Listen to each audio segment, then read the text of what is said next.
What do you want, a brownie? Chad, can I have a brownie, please? Chad, would you like to go around the room? Yeah, can I ask Yeah. for a brownie? I'm dressed appropriately. You are. That's why. Sorry, Mark. Culture of caring. I think we can begin. Eyes forward, please. Do we need to do the remote control? Remote control. Well, I take it people will not be typing away on the computers. Good. I'd like to welcome you to this SIPR presentation, which is one in a series, and this is the final one for this academic year, I believe, other than our presentation for this evening, the Ted Seymour Lecture. We are very pleased and honored today to have with us Dr. Jorge Reyna Schement, who is Dean of the School of Communication, Information, and Library Studies at Rutgers University. Except we just changed our name. Is it something shorter? It is, you're hearing it here first almost. It is now the School of Communication and Information. Okay. Much easier. Dean Schement brings with him a very illustrious career, and I can only go over some of the highlights because we have an hour or so to complete this talk.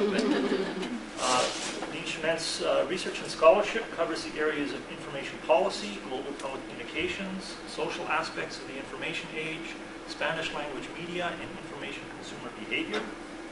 Prior to his deanship at Rutgers, he was also a member of the faculty at Penn State, where he co-founded and co-directed the Institute for Information Policy. He is editor-in-chief of the Macmillan Encyclopedia of Communication and Information. He is the author or editor of 10 books and over 100 papers and reports. And most recently, he served on the transition team for the Obama administration. And he's going to be talking to us today about reimagining the information society in the 21st century. Thank you. Thank you very much. So Dietmar mentioned that I served on the transition team this last December. One of the challenges that posed for me, or that I posed for myself in it, was asking what we should be thinking about in the area of digital society, the information economy, these sorts of catchphrases. And I realized that I hadn't really thought enough about how it is that we understand the future and what kinds of techniques we can bring to bear in understanding the future. So what I want to do here today is present a couple of those and show how they can play themselves out from the point of view of taking a particular premise, and then hopefully lay somewhat of a foundation for the main event tonight when Nancy speaks.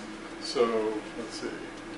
Good. So my first premise is that visions of the future emerge out of the past.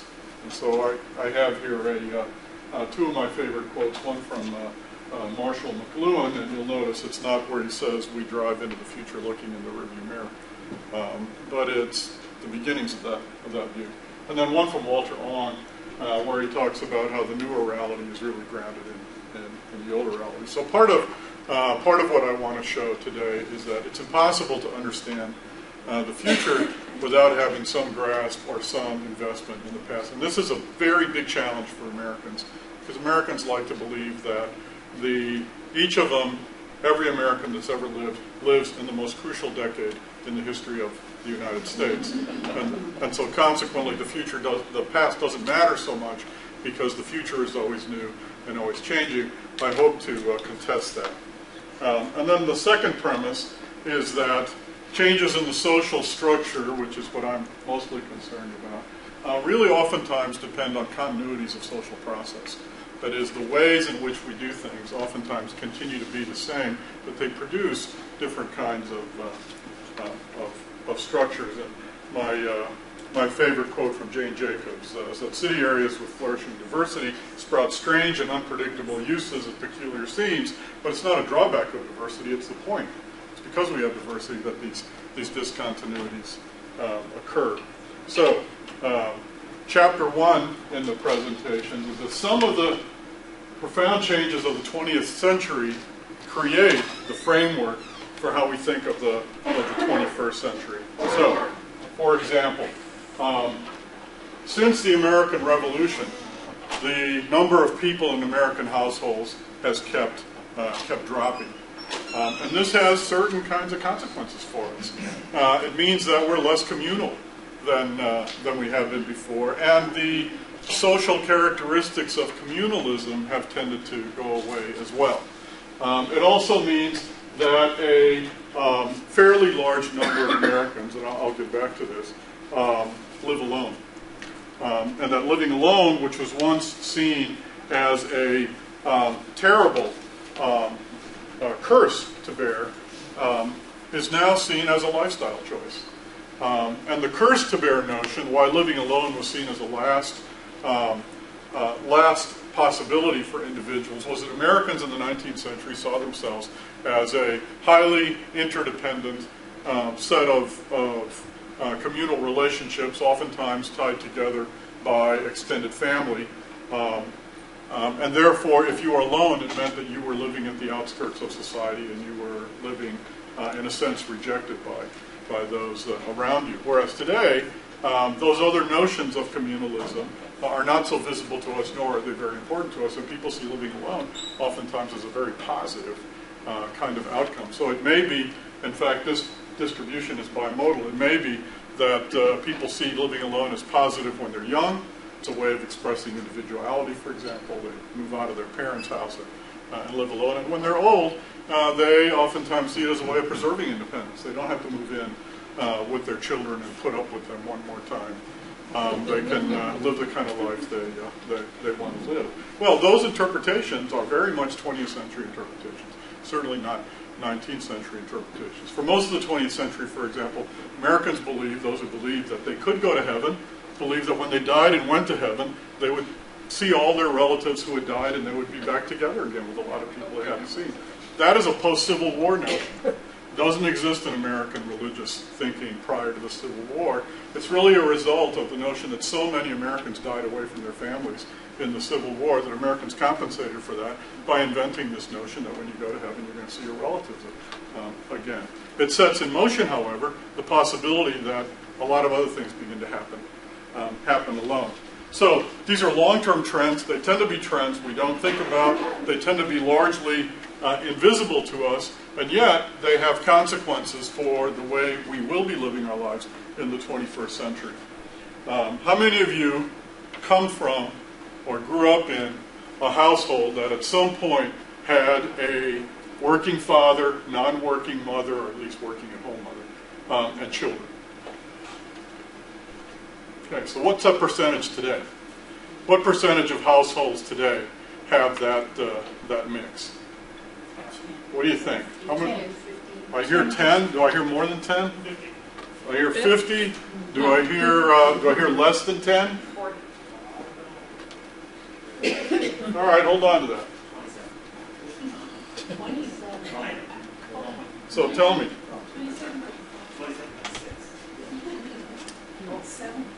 93% of American households don't live in that reality. They experience some other kind of reality. So there's a couple of questions that emerge out of that. First of all, how did this happen without us noticing? Right? Well, there's a lesson there. The lesson is that American society is far more complex than the society we experience. And as a consequence of that, we tend to be blind to some of the changes that take place around us. But there's another, even more important reason for why we typically don't anticipate that, is that it's one of the unthinkables of American society. It's very difficult for us to imagine that the majority of Americans don't live in what we think of. This is a census term. The census calls it a traditional household. How traditional can it be if it's only 7%? We don't think of it as other possibilities being the norm. In fact, the single greatest norm is people who live, in either female or male-headed, who live with others that aren't children and that they may not be related to. That's where the bulk of American households are. And yet we don't even have a language for describing that kind of household, and it has become the norm for American households. So part of the 21st century is going to be rediscovering who we are in our social settings, because they have changed in a way that we don't have a language for, and we have a hard time imagining what that is. It has huge consequences for policy, because in policy, this is where we construct most of our policy around, in one form or another, to protect these people. And it may be that by protecting these people, we're sacrificing these other people in the process. So I'm hoping you've got some questions, and I'm hoping that we get to hear them as we go along, because if we wait to ask questions till the very end, I'll have forgotten what the slides were. So any questions or any thoughts or any observations? You know, we're here among colleagues after all. Come on, you guys. Well, it looks like, based on your pie chart, that only about a third of the households have children. That is correct. That is correct, Mark. Roughly 33% of American households have children. And the figure is going to intersect in the next 10 years, either cross or come very close to crossing with the percentage of households that have only one person in it. There's a couple of consequences of that, and we'll come back to them.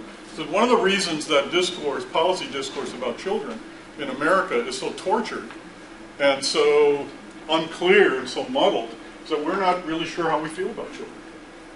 There's a whole bunch of us who are not invested in children. That number is growing.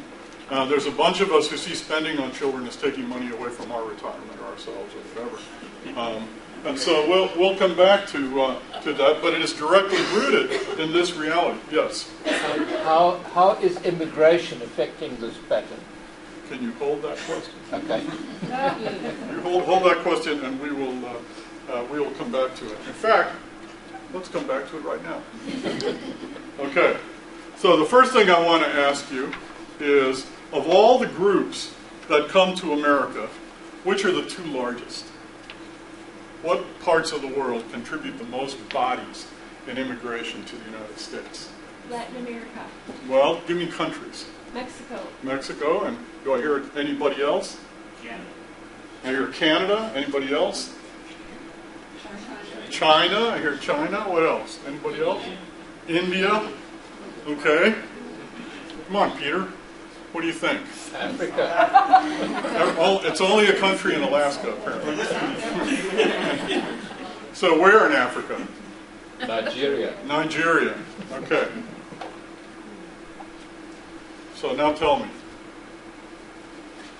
Mexico contributes more immigrants than everybody else put together. Okay, so that's part of the reality. But who's next? The Philippines. The Philippines are next. And they're not next by a tiny margin or somebody else. They're a significant group entering the United States. Why didn't anybody bring them up?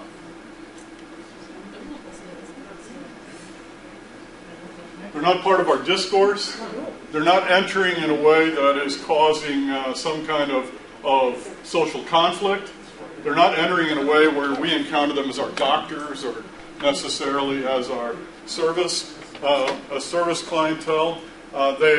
We oftentimes don't distinguish them from other Asians in the population, and so it tends to be one of the two invisible immigrations. The other invisible immigration, which is more visible now than it used to be, is that of people from South Asia, that's people from India entering the United States. And that one tended to be invisible because for a long time, it's still largely true, they came on visas that were basically high-tech professionals coming. And so the kind of dislocation we experience when poor people arrive and cluster together didn't extend so much for them. Dietmar, you could have come straight to the U.S. Well, I could have come either way, from Canada or Germany. Yeah, a lot of Germans, a lot of Canadians, a lot of Germans.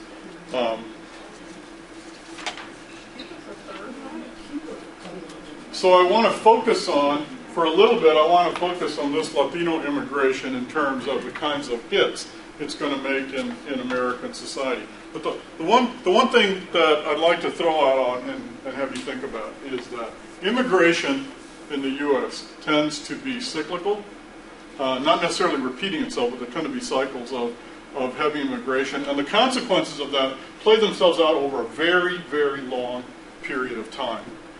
For example, the Irish, the Catholic Irish, began arriving in the United States when? The 1840s. Socially, they don't become accepted until World War I.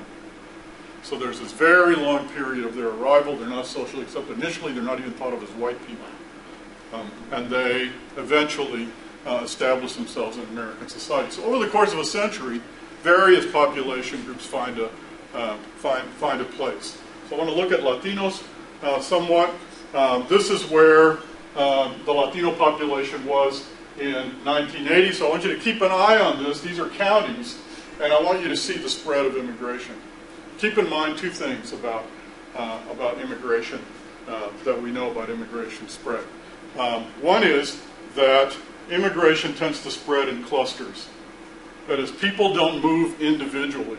The notion, this 19th century notion of immigrants arriving as strangers on the shore, which was largely perpetuated by the Irish self-image, is just that. It's a story.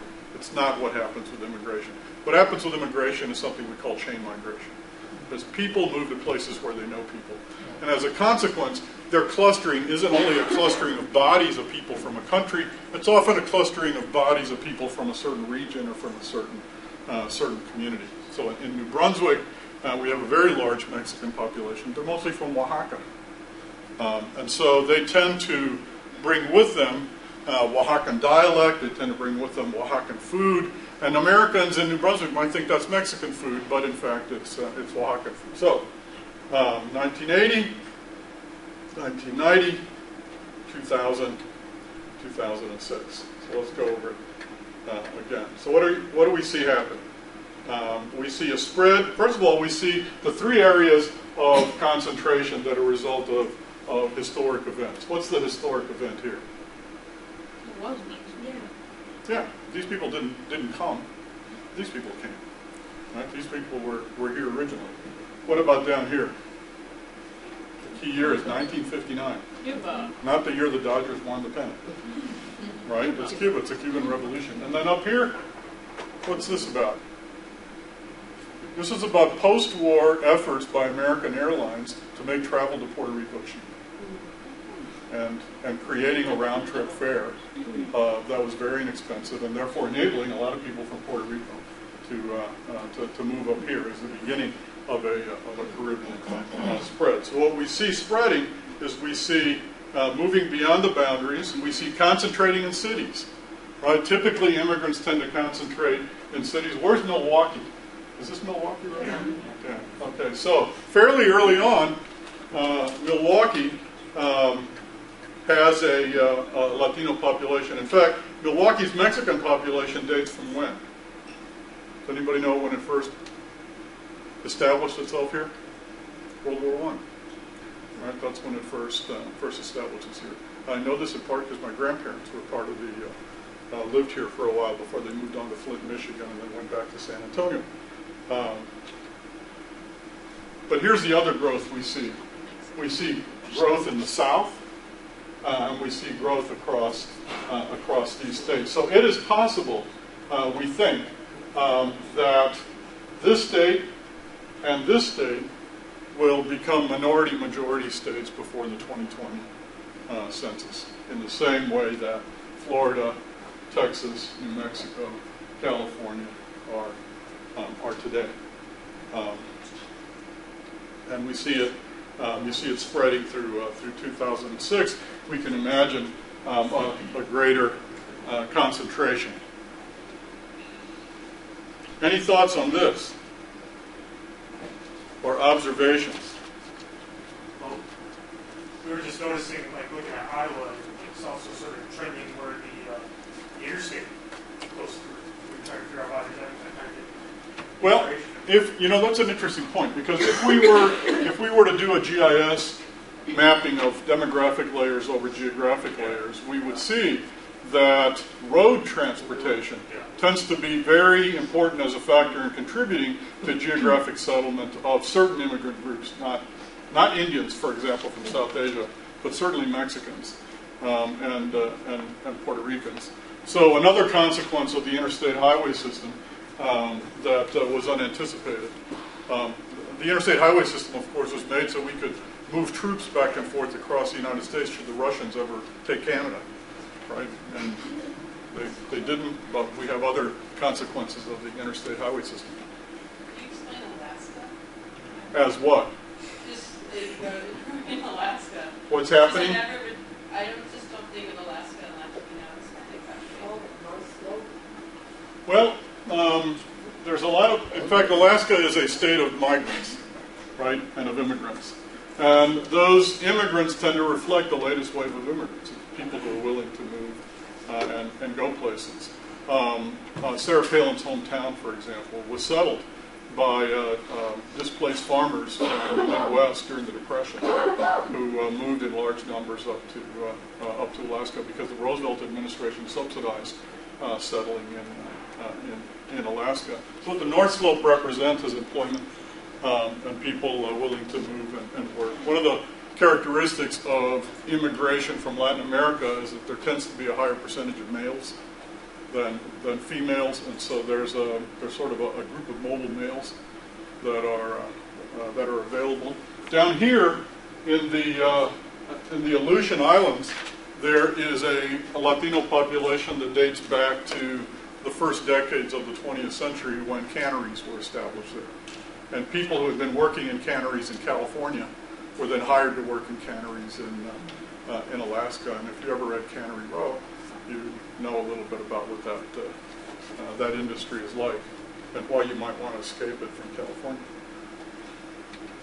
Okay, this is what we demographers are telling us that we think is going to happen in the U.S. population by the middle of this century. But it raises some interesting questions. So, for example, how are we going to tell the difference between these people? Think about it. Who's going to marry who on the way there? How many Latinos are going to marry into Irish families and vice versa in Milwaukee? Got a lot of Irish, got a lot of Mexicans, a lot of Catholics. Catholics tend to marry Catholics. And are we going to end up with lots of Bridget Gomez's and Juan Shaughnessy's? The answer, of course, is yes. That's exactly what is going to happen and what we see happening already. And as it happens, it raises questions as to how we're going to be able to differentiate these two. In fact, one of the things that might happen between now and there is that these categories will become less meaningful. We may end up not seeing these categories as clearly in 2050. I say we, only a few of you. I'm certainly not going to be here. Not see these categories as clearly as we see them today because they express the way we thought of ourselves going into the past. They don't express the future necessarily very well. We're imposing them on the future, and maybe by 2050 that imposition is going to appear so invalid and so unexplanatory that we will define ourselves in different ways. Had we been having this conversation we could have had it at Rutgers in 1840, for example, and talking about the impact of Irish immigration to the United States. And if we had said by 1900 or by 1930, no one will notice, it could be unthinkable. It could be one of those unthinkables of American society in the early 19th century, in the first half of the 19th century, that by the first half of the 20th, nobody would notice who was Irish and who wasn't Irish per se, because it would seem so clear. So what seems very clear to us, we shouldn't imagine is going to be clear to Americans living in 2050. And that many of the mixing of backgrounds, heritages, etc., that take place within certain populations today will also take place across other populations today. One of my favorite questions when I have a large audience of African Americans is say, how many of you are part Irish? And it's almost always somewhere around 25% raise their hands and say they're part Irish. So now I've got this sort of melanoma deficient group facing me. So vitamin D deficient group facing me. So how many of you are part African? Me too. I have a black African ancestor. And so why don't the rest of you raise your hands? It isn't because you don't, it's because you don't know. That's part of what the constant reinterpretation of American identity is about.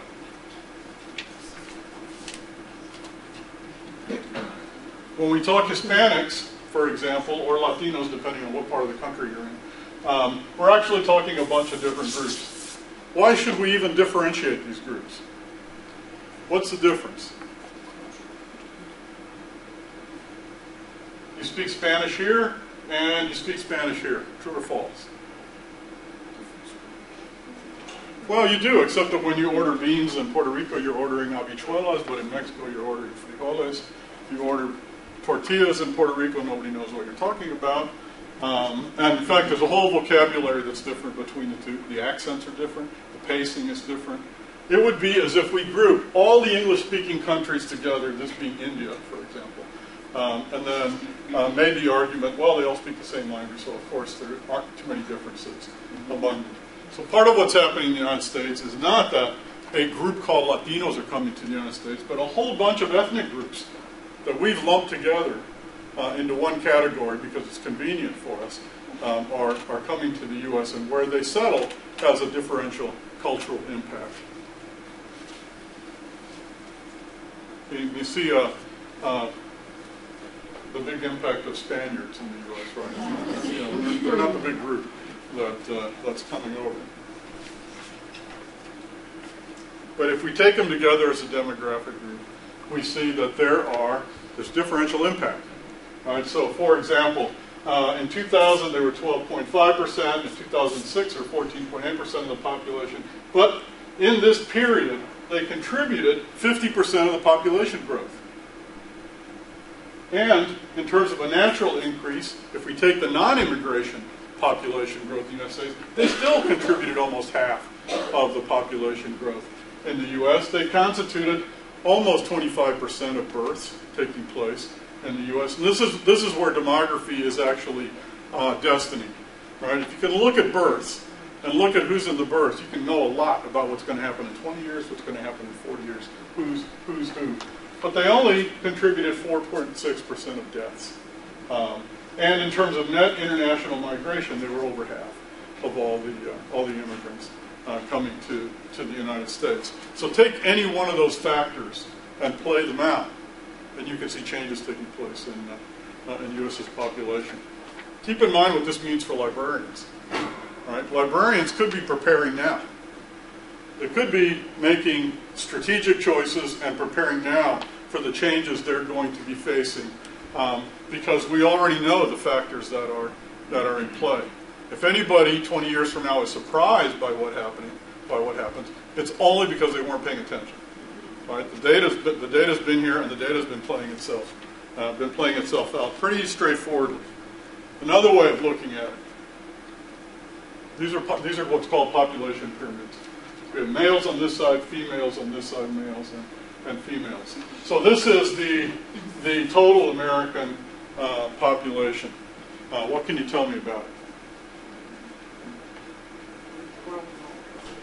People are really, their complaints about the baby boom are well-founded, right? I mean, it is this big bulge in the population that keeps moving back and forth. You know, anybody who thinks that the sexual revolution took place in the 1960s and 1970s should be thinking about what was happening in American homes in the 1940s and 1950s, right? They were really having babies. And many of us are grateful for that. So as this population ages, which it's aging, it's already exiting, right? Because it's in the zone where people naturally begin to die off. So as we begin to die off, we baby boomers, we leave behind a population that's still relatively flat. That is, we're not having a whole bunch of little kids. That's happening over here, right? And so, as I say to groups that I talk to, you ought to be really grateful these people are here, because they're going to pay your Social Security, right? That Social Security isn't going to be enough here. It's going to have to come from this population as well to pay you people off up here. Otherwise, you're really going to be living from checkbook to checkbook when you get older. So you can see that a rapid demographic change is going to take place in the next 20 years, 25 years. This group is going to exit in the next 25 years, and the relative presence or importance of this group is going to grow dramatically when this group exits. And there's going to be a very sharp, demographically speaking, flip in the United States in terms of all kinds of cultural norms, right? Ways of thinking about family, ways of thinking about food, ways of thinking about civic engagement, ways of thinking about government. All of that is going to be renegotiated as this population group becomes even bigger in the population at large. And it's not a uniform group, as I was saying. So in terms of, this is selected age groups and median age distribution. So under the age of 18, 40% of Mexicans are under the age of 18, right? But only 18% of Cubans are under the age of 18. So as the Latino population becomes bigger, it's also going to become bigger with certain groups predominating over others, and the way we understand it is going to change in terms of ethnic differences. It's going to have an effect on how we talk. This is New Jersey. I've got data for New Jersey. This is the U.S. in general. In New Jersey, 25% of households speak a language other than English in the home. And in the U.S., taken together, it's 19% of households speak a language other than English in the home. So tell me, what are the consequences of that?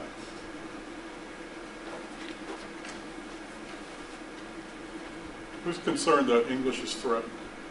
You might be, because a lot of Americans are. Right? Most American states have some form of English-only legislation. Joyce? I mean, one of the things that we dealt with when I was in Chicago was translating the online catalog in multiple languages. And, I mean, doing Spanish was a significant challenge because it was a matter of which Spanish we used. Right. And there were battles over how but was translated. But I don't see, outside of the large urban areas, I don't see a lot of people engaged with the issue of how do we position multilingual online. Well, I'm going to suggest that those questions really need to be addressed, and they probably need to be addressed in very creative ways, and that's beyond me. That the creativity necessary for that, but I think they are going to. But secondly, I also want to suggest that English isn't threatened at all. That in fact what we're moving towards is the kind of linguistic society that existed in the United States up until World War I, which is a highly bilingual society. People didn't refuse to learn English. In fact, they learned English, and many of their children also spoke other languages. What's going to be different in, I would argue, in the 21st century, in the 20th century, children were very eager to shed the cultural trappings and the languages of the countries that their families came from. How many of you have a grandparent who was an immigrant? Yeah, so look at that. And how many of you can speak the language of your grandparent? Not nearly as many hands, yeah. I got 2 hands that went up and 1 that went like that, right? I don't think that's going to happen this time around. And the reason I don't think that's going to happen this time around is that the geographic separation between Mexico and the Caribbean and the U.S. is very close. And there will be far more mutual reinforcement that takes place. Linguistically today, English is the language that contributes more words into Spanish than any other language, and Spanish is the language that contributes more words into English than any other language. So we have a kind of exchange taking place that is probably more intense than took place in the early 20th century, late 19th century. Now, here's one of the challenges.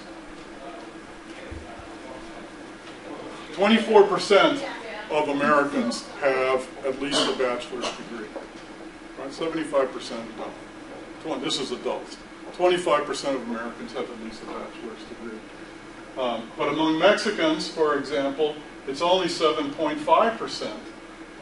It is among Central Americans, it's 9.5%, but it's 21% among Cubans. And for Spaniards, that tiny little sliver, it's 30%. So part of the consequence of the population we're becoming may be that this figure here, without our paying attention to it, is going to diminish.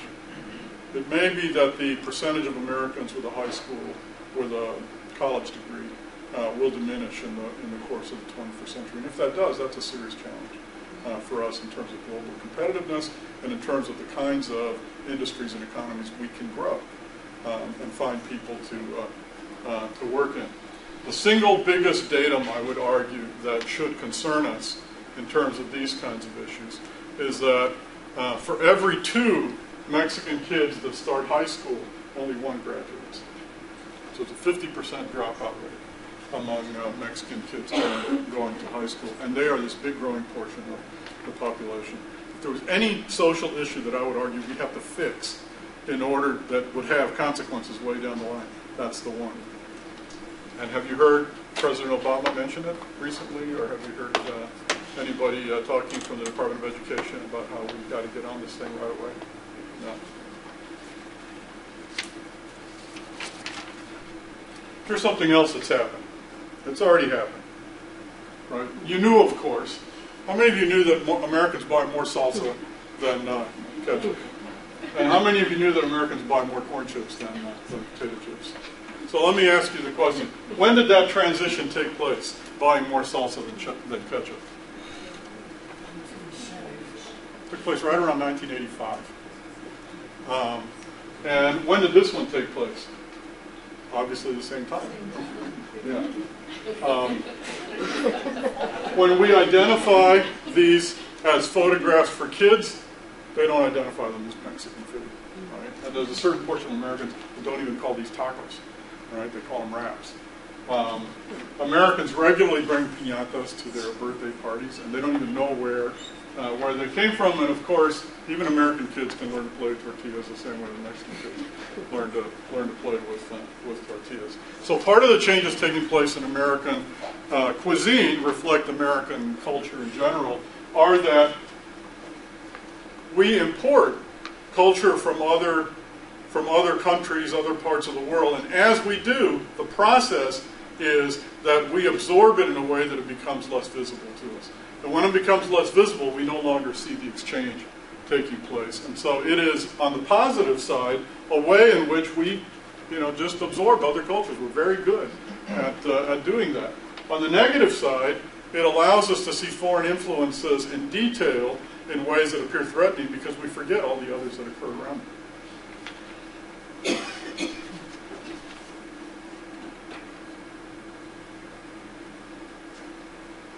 So for those of you concerned about blue states and red states, it's in the red states where a lot of the ethnic diversity is going to be taking place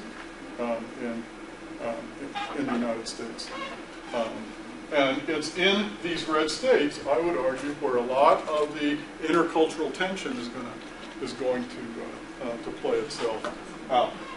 Those of you, Texas is my native state. I grew up down here in South Texas and San Antonio. Just because you have a long-standing minority population doesn't mean you've figured out how to live together. The conflict that emerges just emerges over and over again. Those people figure out a way to live together. I would argue, and this is just a hypothesis, that this part of the country is going to work out diversity differently than this part of the country here along the Great Lakes. Different cultural mixes will produce different kinds of outcomes. Any thoughts or observations? I'm just thinking about the conversations around immigration policy. They seem to spike and Yeah. they die down. They Yeah. seem to be kind of a quiet frame of time right now. What are your thoughts about national immigration policy? Well, I mean, it's a good question because one enduring characteristic in American public discourse is that immigration is always a hot button. Never, ever becomes absorbed into the way we think about things. We always see it as a hot button. And the reason I think that we do is that Americans are perennially insecure They're perennially insecure about their jobs. They're perennially insecure about their retirement. They're perennially insecure about their health. And so any new influence that enters in the form of a person that can compete with you is seen as a threat. And so the more insecure you are, the more threatened you are by immigration. So it is very easy in a community like the one that I live in, Highland Park, New Jersey, for people to be open to immigration, to celebrate diversity as we do, to welcome people from other countries into our neighborhood. Because, as one of my colleagues says, half the houses have tenure. Yeah. So what's the problem, right? It's a whole different story when you go up the turnpike to places like Newark and Bergen County, where people are getting laid off. And when they're rehired, they may not be the one that gets rehired. And so at that point, issues like immigration become magnets for all kinds of insecurities.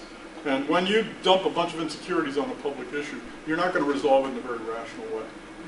It's going to be a hot button. It's going to make people angry and upset all the time. And people of an earlier generation of the same ethnicity will turn on the immigrants just as fast as anybody else does because the insecurities are there for everybody. So that's my thought on why it never seems to die down. Curly? How does religion figure into all this? Well, I spent a little bit of time. In fact, right now I'm reading a history of how Christianity came to believe what it believes, which is actually quite interesting if you believe that politics and religion have been mixing for a long time. In the U.S., two things are happening regarding immigrants. One is that a lot of immigrants are arriving here with a religious affiliation already established. So the Catholic Church, for example, has been up front with a number of immigrant groups because they already see them as members of the family, so to speak. Second thing that's happening is a lot of conversions take place. Evangelicals have been very successful in reaching out and converting Russians, for example, Latin Americans, for example, Africans. They've been quite successful doing that. So where there is an opportunity and the opportunity appears to be met, there's a great deal of interest. There is also a great deal of antipathy if you happen to be Muslim. So insecurities in one area will tend to pop up and reflect themselves in another area. So for Muslims, entering mainstream American society has not been so easy. Ironically, I would say, in the states bordering the Great Lakes, that those who have had the easiest time, relatively speaking, have actually been Latin Americans. Johannes? I had the same question earlier about religion, because I think what will happen is the mindset of the early Americans, the Puritans, and the impact it had on legislation, even though it will maintain maybe Christianity, I think the moral values is going to change, and that's going to feed into the legal system. So I think that's something that I think will make a profound change in the life of the people. Well, it's interesting what you say because so many immigrants that I talk to, one of the first things they note when they start really thinking beyond their immediate circumstance of American society is what a harsh legal system the United States maintains and how differentially it's applied and how little it takes into account issues like family and context. And so tearing somebody out of their family and throwing them in jail for 20 years is not something Americans think twice about. Whereas in other countries, they think real hard about that. So the notion of harshness, it might well be rooted in the American Puritan tradition. You know, we say puritanical. It might be rooted in, I would argue it owes a lot to the Scotch-Irish tradition of Presbyterian worldview. Not that, I'm not saying Presbyterians are negative anyway, I'm just saying there's kind of a very clear cut between black and white or good and bad in some interpretations. It also owes a great deal to the American pretense that this is not a class-bound society, and so there's no language to talk about why certain social groups get punished more than others, except for race. We can talk about race. We have a hard time talking about anything else. So if somebody came to you and said, here's a rule about American society. Don't get caught with any kind of marijuana in your pockets in an American city, but it's okay to get caught out in the country. to that. We would say, well, we wouldn't even know how to think about that. We'd say, why? Well, the data shows exactly that. If you get arrested out in the hinterlands of Pennsylvania with some marijuana in your pocket, chances are nothing's going to happen to you. But if that happens in inner city Detroit, for example, you're going to be traveling up the river. And it might be exactly the same amount. So because we don't have a way of thinking about class and its geography, we don't have a way of even noticing the problem. And that's part of I think the challenge. Chapter 3. Let's go back to children. I'm gonna this is just as a limited focus or a little vignette. One way of thinking about what's going to happen in the 21st century. I'm going to suggest children are going to become valuable in the 21st century, and that has great implications for librarians since they play such an important part in the development of young Americans. First of all, back to this: very few households have kids, and since very few households have kids, these other households aren't necessarily invested in them. And in a society that visualizes competition as the norm, they may see resources going to these households as resources taken away from these households over here. And my evidence for that is look what happens in a lot of communities when school bond issues come up for election. In communities that have a lot of older families that don't have kids, they're very difficult to get through oftentimes. And there are communities that go for decades without being able to raise additional money for the schools, as opposed to communities where there are lots of kids. Here's another dimension of the child issue. It's geographic. The blue states don't have the kids.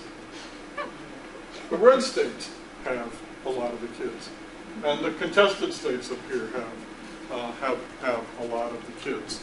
So there are some real ironies in this, you might say, because in terms of thinking about red states as Republican and blue states as Democrats, Democrats have gone out of their way to produce child-friendly legislation in a number of ways. And some people at least would argue Republicans have not done that so much. Yet they tend to have more kids geographically than others. So what do we make of that?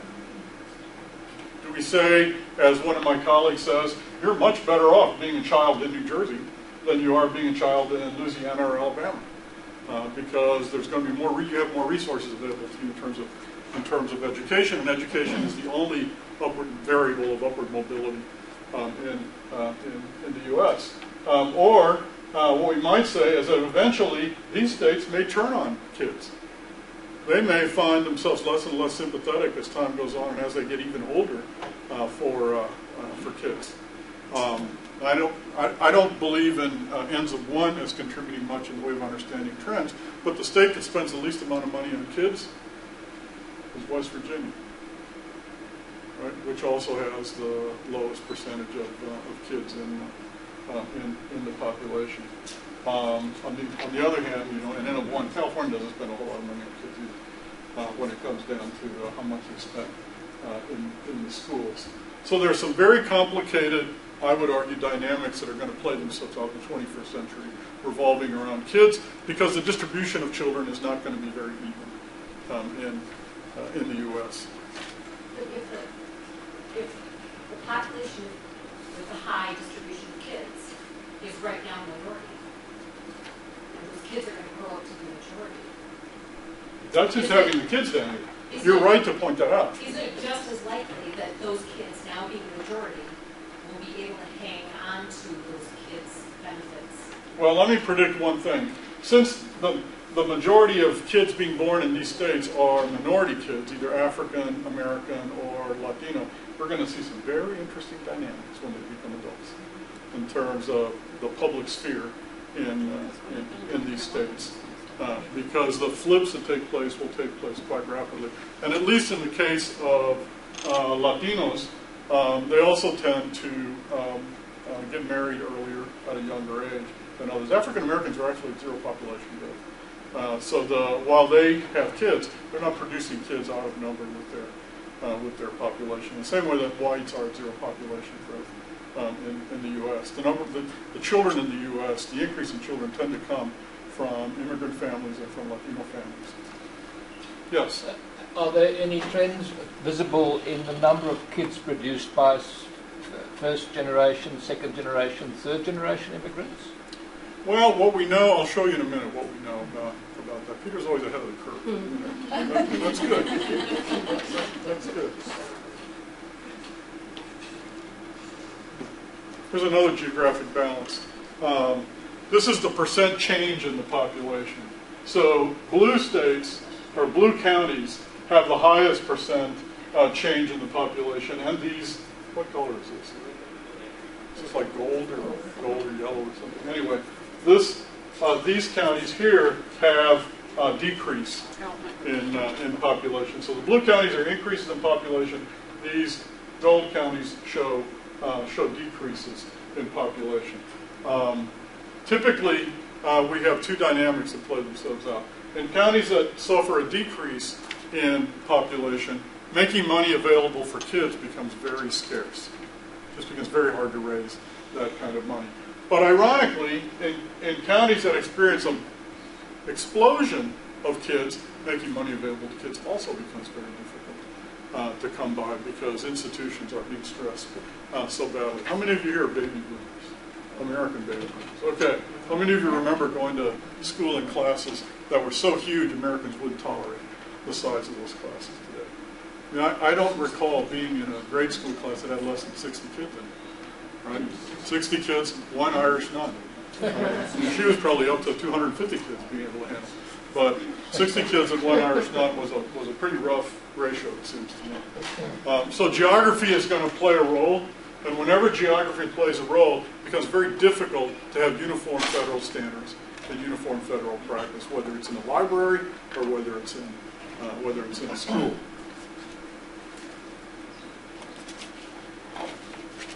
Chapter 4, technologies.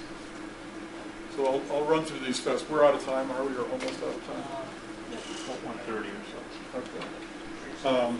So here's the first thing I want you to know. All of you and myself who have been talking for years about using the phrase when everybody is on the internet.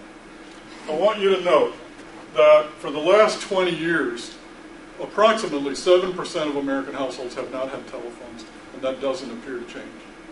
That there appears to be a natural limit to the percentage of American households with telephones, and it's somewhere around 93, 94%. Yes? I also suggest that you might see a drop in that because there are households, mine in New York, we didn't have a landline. These aren't landlines. This is all phones. This is all phones. Oh.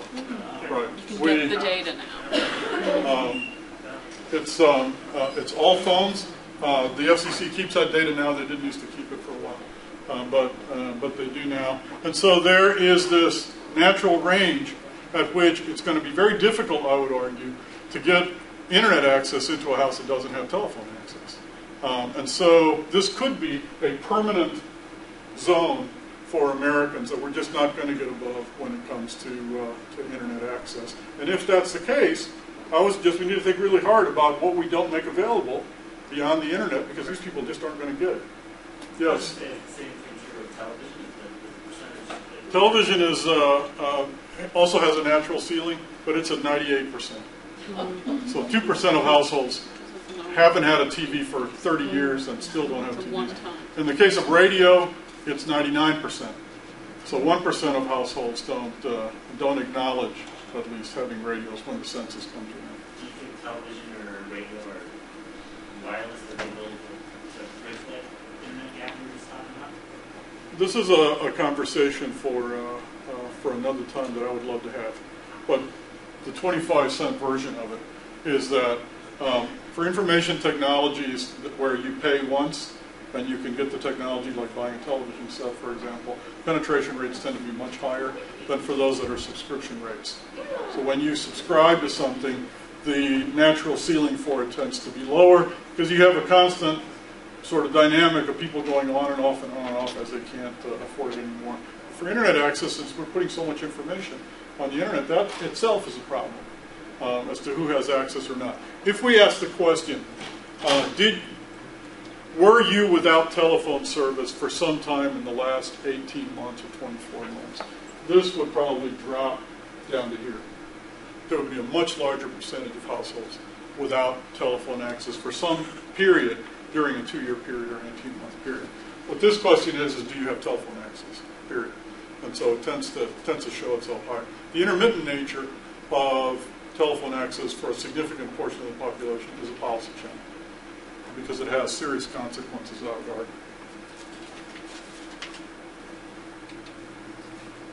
So the question that you asked about landlines, this is the decline in landlines by age group. This is 18 to 24. This is people over 55. Right, so the old geeks in the crowd. How many of you still have a landline? Right, so anybody under age 40, how many of you still have a landline? Dude, one traditionalist, nobody else. So, what's happening? What's happening is a nightmare. She's an archivist. Oh, okay. Now I understand. So what's happening is a nightmare for Verizon and AT&T. Right? It's a nightmare because it means you string these lines, and there's just fewer and fewer houses on the lines that have it, and the lines are expensive. So as it gets more and more expensive, all the telephone companies are really dying to get out of the landline business. And they will work very hard to achieve regulation to get them out of the landline business, because Americans are getting out of the landline business at a much more rapid pace. Internet access also appears to have a ceiling, only that ceiling is right around 75%. So it may be, now let's be optimistic, it may be that 20% of American households don't wind up on the internet. Is that a problem? Well, if you care about public discourse and public service, it's a problem. It's a problem that needs to be thought about in various ways. If your catalog is converted over only to online access, you're telling a lot of people. Isn't that top 20% or whatever that don't have internet, are they over age 70, for example? The majority of them, so over time, can't you anticipate, I was assuming that when I'm 90, I'll have internet at my house, but most 90-year-olds don't. It's a factor. But from what I gather from my conversations with the Pew Internet American Life Project people is they don't think it's going to drop below telephone. The telephone boundary they see as a real boundary. And that means that while it may get all the way up to 90%, it may not go, we don't predict it's going to go above 90%. What we do predict is that if you have a household with internet access, you're going to have broadband. You'll have broadband access. I was wondering what you think about, it's a question I pose to my students, the focus on the household as being the measure here. And vital that we have internet in everyone's house, or is it good enough that they can have access to it through a public library or some other institution? Very briefly, the question is, what do the others have? If the others have household access and you don't, then the question isn't whether it's good enough to have internet access somewhere else. The question is, what differentially do you get to do? And it's the same question as the bandwidth question.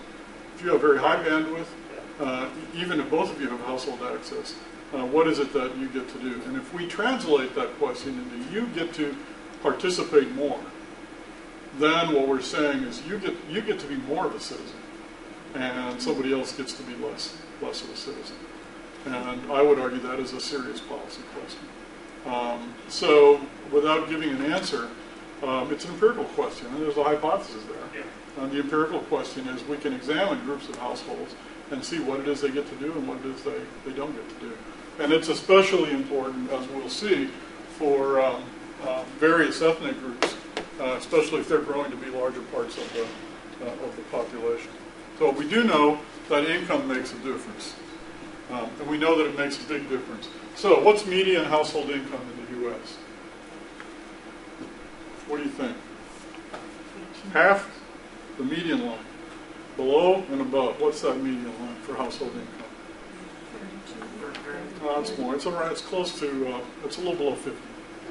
It's in the high 40s. That tells you something about how impoverished Wisconsin is, if that's right. When I lived at Penn State, the median household income of the surrounding counties is $25,000. So you can imagine what that signifies. So we see a decline. So we see that there is a very intertwined relationship between access and income. And if you see the internet as a great leveler, then in fact what we're seeing is we're not seeing leveling at all. We're seeing it as distancing. That these people up here are getting to do a whole lot more than these people down here. Who's this? Yeah, these are your students. When we call and ask the question, these are your students. They're dirt poor and internet happy. That's what they are. But we also see that it makes a difference within the Latino population, as we were saying, or within all of the ethnic populations. It makes a big difference. So that Asians tend to have much higher internet access than anybody else, right? This is white and Hispanic. Whereas blacks, American Indians, and in this case Hispanics tend to have much less internet access. That might not matter, except this group is the fastest growing group. This group has historically been deprived of all kinds of stuff, and if you believe in social justice, we ought to think about them, especially in a state like Wisconsin. And the same goes for African Americans. So ethnicity appears to make a difference. The question is why? And the answer is, I don't know. It is a very tough question. What's that? Does it just correlate with income? No, not necessarily. It does some, but it also not necessarily. In fact, this one should surprise you, right? Because American Indians make far less median household income. Their median household income is really, really low, but yet their internet access is almost as high as these other two groups. Is it language? Is it language? I don't know. A very large percentage of content on the internet is English. That's true. Could be language. Is it education? So I know, like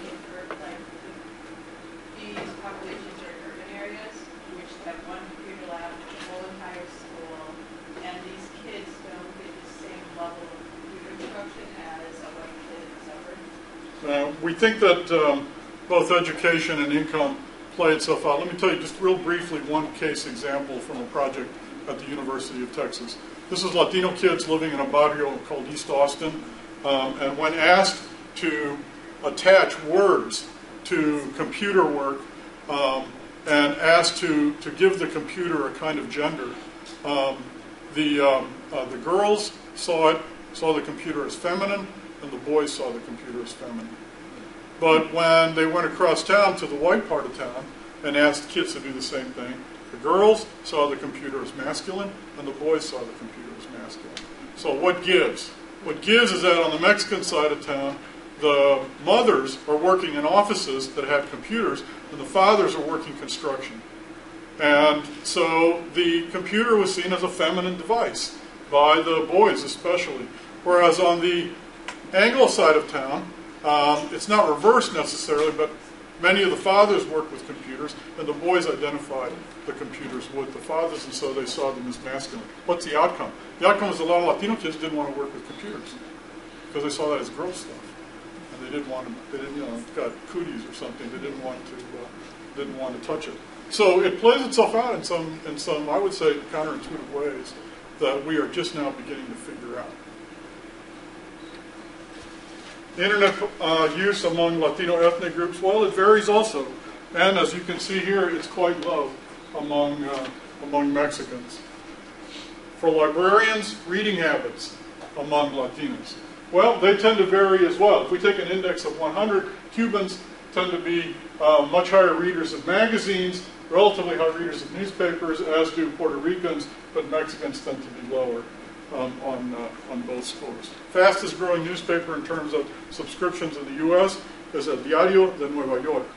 So the ethnic press is actually doing fairly well in the U.S. This is primetime TV, where we see a lot of differences, but there really isn't much to draw attention to here, except to say that even on primetime TV, the various ethnic groups tend to watch TV differently, and they tend to make different choices. And so lumping them together is a way of not really getting a very fine understanding. Back to what can you do with bandwidth? Well, down here we get to do email. Up here we get to do 3D holographics and virtual reality. So it turns out that getting high bandwidth into American households is extremely important, and it's not necessarily something that's happening very accurately. Another way to think about it is this. This is where most rural Americans are in terms of bandwidth, somewhere around 64 kilobytes per second or lower. This is where a lot of urban Americans are, 400 kilobytes per second, maybe 1.5 megabytes per second in terms of downloading space, maybe a little more if they have a good fiber optic system. This is where American businesses are. They're over here, and the entire chart you saw on the previous slide is down here. So what's the consequence for rural Wisconsin? The consequence for rural Wisconsin is this, and this is the part that I worked on the transition team for, is that your town in rural Wisconsin could have conquered all of the challenges of the 19th century. You could have indoor toilets, you could have running water, you could have paved streets, and you could have electric lights in your house. But if you don't have this, you're not going to have an economy, because businesses are not going to locate there. New businesses certainly. And increasingly businesses are networked, as you know. So the real challenge for rural America, unless we want to create a two-tiered citizenship, like a lot of developing countries have, is to achieve bandwidth for everybody. And that turns out to be enormously expensive. Yeah, I guess my question then is that something you need to go back to the citizens of Manitowoc to argue for, or is that something that the government needs to provide? Do they need to go back to Verizon and say that they need to offer fiber optics to all these small towns? Where do we focus our energies there? Yeah, I think the answer is yes. Yeah, that's what we're worried about it. Yeah, no, we should be worried about it. No, I think it is, and I think the places of ferment are places like this university, where we have people who understand some of the issues, who can go out and start making the argument. Rural free delivery. What is rural free delivery? Well, what does that mean? I mean, we've had mail in this country long before you had rural free delivery. It means that everybody in the United States can have a letter sent for the same price, no matter where you are. So where is rural free delivery today? It was repealed last month. Right? Rural free delivery doesn't exist anymore. So you can start looking at surcharges in delivery. Once we start traveling that road, what does that mean for rural life versus urban life? It means a two-tiered citizenry. That's what it means. It means places like China or places, other places, where people who live in the countryside are going to have one standard of living, people who live in the cities are going to have another standard of living. If there is a chance to redress that, it's because the American government, especially the Senate, tends to be weighted in favor of rural communities rather than urban communities. It's not weighted by much. And for Wisconsin, it's a serious issue, I would suggest. Chapter 5. Some things remain the same in the 21st century. So, for example, the relationship between income and children. Oops, not yet. Okay, expenditures. This is a chart that says if we add up all of your expenditures on information, goods, and services, and we go back to 1930, we play it up between 1930 and 2000, it is going to hover between 4% and 5%. In other words, we have been spending roughly the same percentage of disposable income on information, goods, and services for almost the entire 20th century. That's the zone of expenditure. The question is what gets displaced and what doesn't. Why is that important to know? Well, it's important to know because we have a sense of what Americans can or are willing to spend money on and what percentage of their income goes to that. If you're selling books, you got to find a place in this zone, right? Because it may be displaced by other things. How can that be? Well, a lot of information technologies drop in price as time goes on. I have a 1939 Philco radio that costs more in 1939 than my laptop does today, right? That's part of the pattern that we observe. So some things remain the same. Personal consumption expenditures. Children and income. That remains the same too. Rich people have the most kids. Period. Been that way always in American society. Data goes back to 1850. We don't have data prior to 1850 that's very, very reliable. But from 1850 on, the wealthier the household, the more kids they have. How many of you found that counterintuitive? Why? Farm families. This data's been around for a long time. Why do you find it counterintuitive? We're in Wisconsin, farm families. This data includes farm families. Certainly doesn't apply in Africa. Yeah. What's that? It doesn't apply in Africa. Well, I'm not generalizing. And is it because you buy a myth that doesn't have it before? I think I've bought into the idea that you have, when you're lower income and more insecure, you have more kids, and as you get more secure economically, that the families get smaller. This is obviously, I've been wrong. Here's the reason I throw this example in. I gave a version of this talk last week at the Woodrow Wilson Center at the Woodrow Wilson School at Princeton. And so I had a bunch of, it was all faculty, about 40 or so people in the crowd, a lot of computer scientists in the crowd. This was unthinkable. They could not process it. They would not accept it. And they reverted to the basest kind of freshman college logic, which was, it didn't happen in my family. Right? I mean, they had to drag themselves down all the way to that in order to justify their view. I was curious too. I have no idea to what degree it would make a difference, but where does healthcare play into this? That's a really good question, especially if you go back across the course of the 20th century. Income and healthcare are highly correlated, right? And that plays itself out here in part. Another thing that plays itself out here is that actually farm families aside for that period in the 19th century, what we see with farm families is we see declining household size throughout the 19th century. So that the first farm families that moved here actually had a lot of kids and managed to grow to adulthood very few.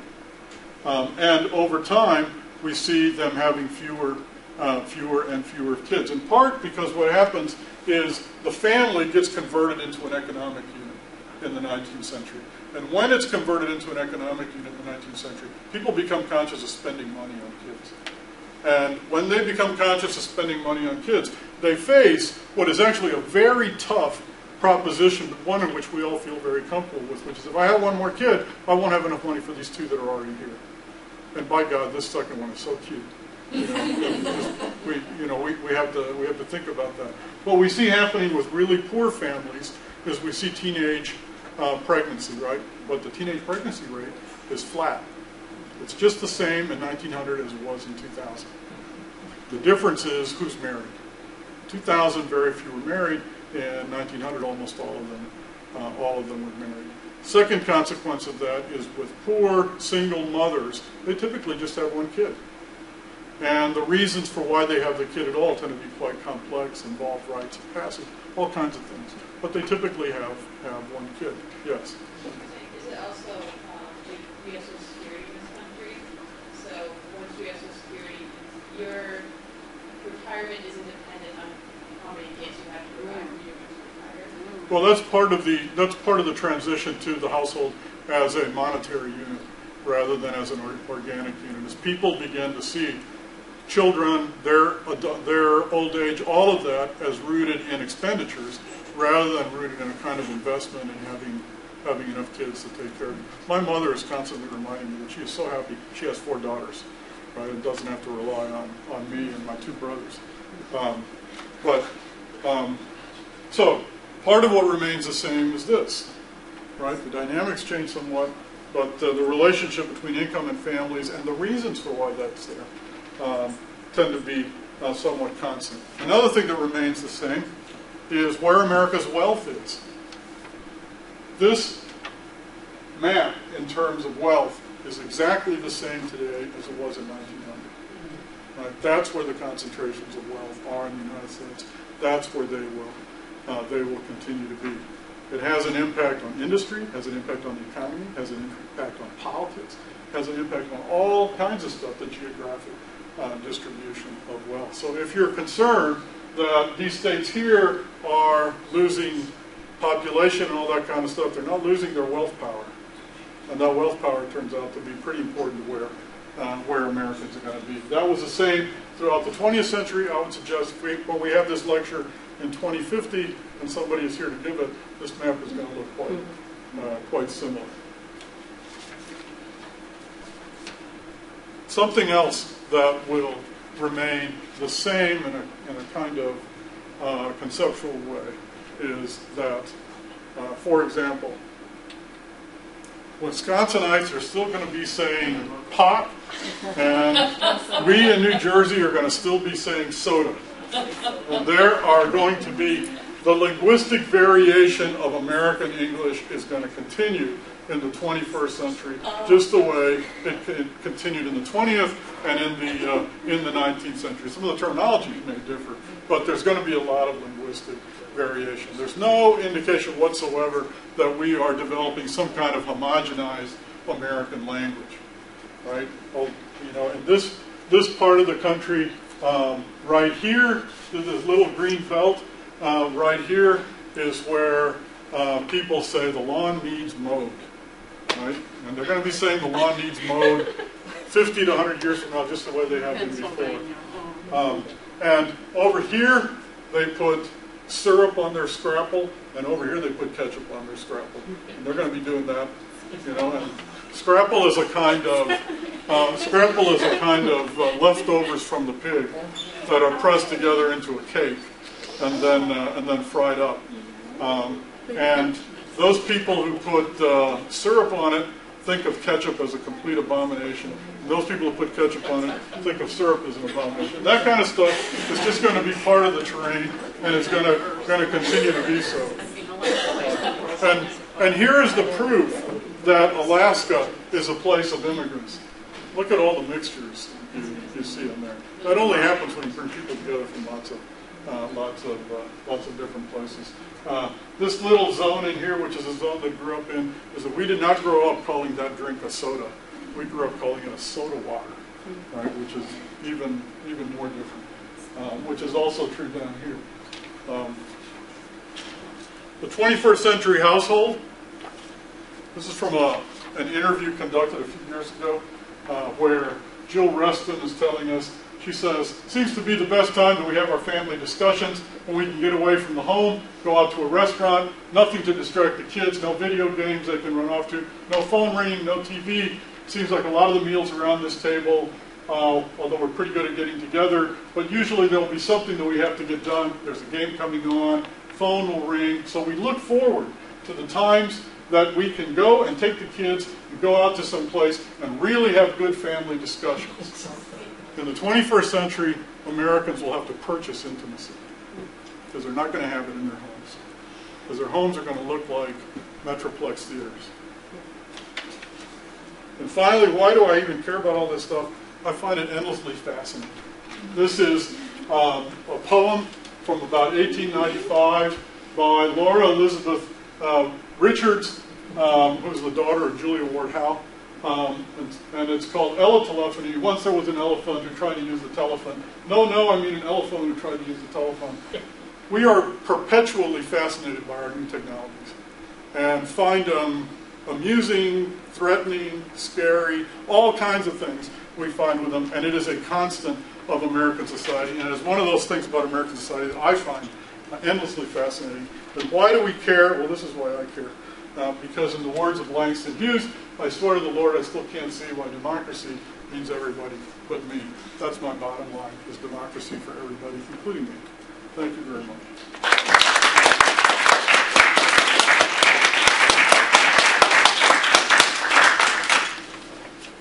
We have time for a few questions or comments. Michael? I have about 6 things.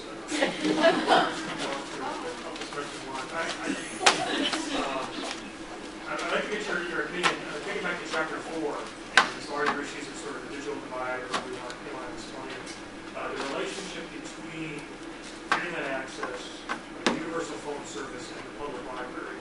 And something that our governor is proposing in sort of budget remodels is pulling funds from the universal telephone service tax that the state charges, which has a historical purpose, and using that to fund internet access in libraries. And it becomes sort of controversy whether or not that's the proper use of this funding, not whether or not we should get the funding. I'm just curious if you have any reaction to guidance that you can provide us. Well, I'm the village atheist in this argument. My argument is, and it's an argument I've been putting forth for some time, is that the Universal Service Fund, as we apply it, is worthless. It hasn't done a thing to diminish that zone for 30 years. And all it does is shovel money from one telephone company to another. If we really wanted to make a difference, we would simply make telephone service affordable to people and maybe give them chits or maybe give them vouchers or something that they could use in order to reduce it. Or simply say, for a low level of service, get it for free. It's not very expensive to do that. If we said one thing, you have to provide your own device. If we said that, we could make it available for quite cheaply. Back in my first pitch at Rutgers in the 1980s, Milton Mueller and myself proposed to the Public Utilities Commission of New Jersey that when a person could not pay their telephone bill, that the telephone company still provided what we called soft dial tone at the time, which was that they could still dial 911. And they could still receive phone calls even though they couldn't necessarily call out. And the PUC rejected it. We took it to the Pennsylvania PUC and proposed it to them, and they accepted it. And within 5 years, Pennsylvania telephone penetration had gone up to 98%, whereas New Jersey telephone penetration hovered at about 90%. It's treated as a human right, similar to the heat laws in New York City. Well, this is. Your heat bill, you're not going to shut you off in the winter because we're not going to kill people. Well, you're hitting at something that I feel very strongly about.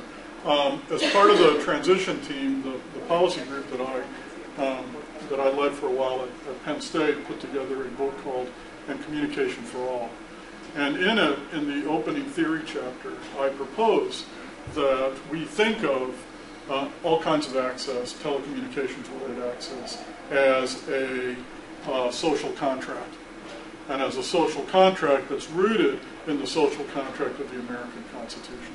That is, if you want a democracy, people have to participate.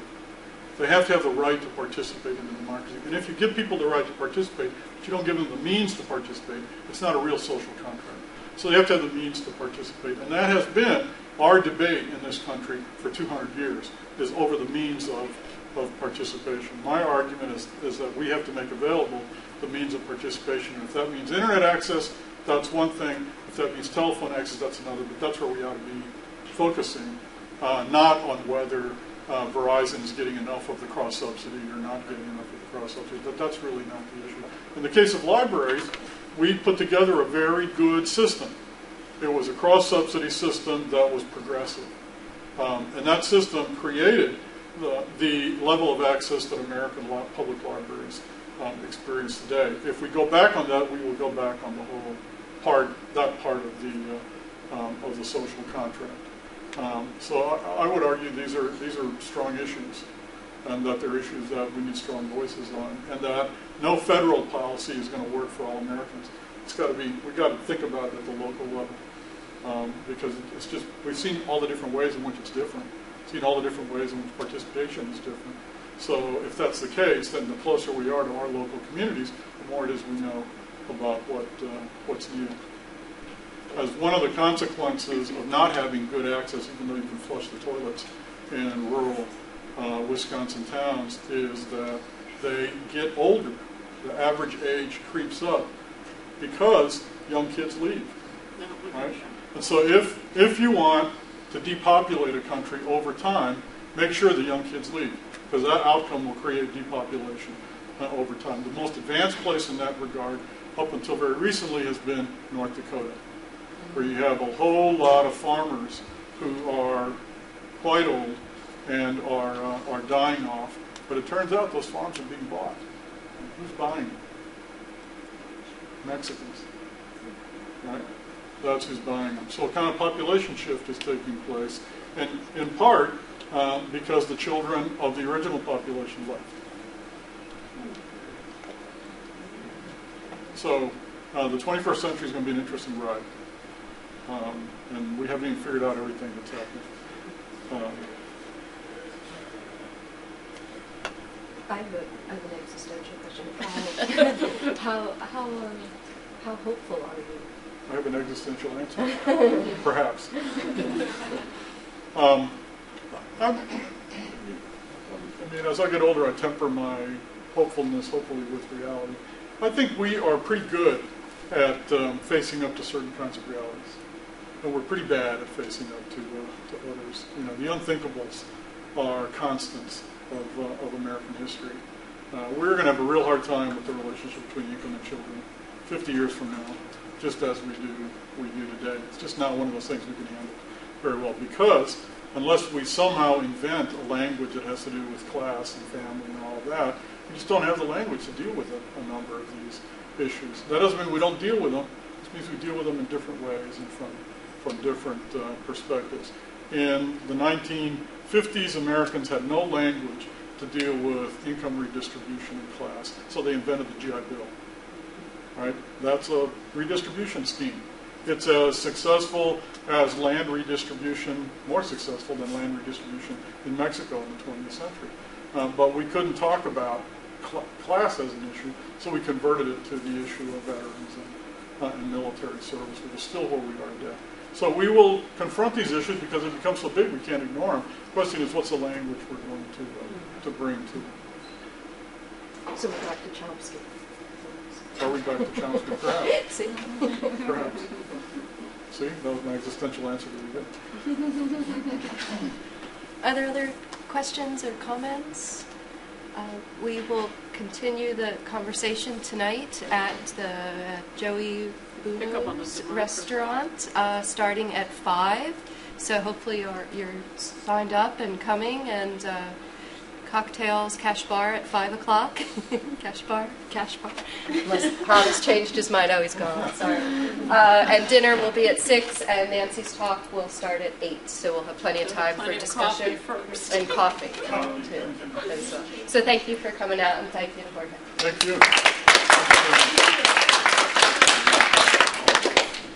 Everybody noticed the books on his bow tie? Really?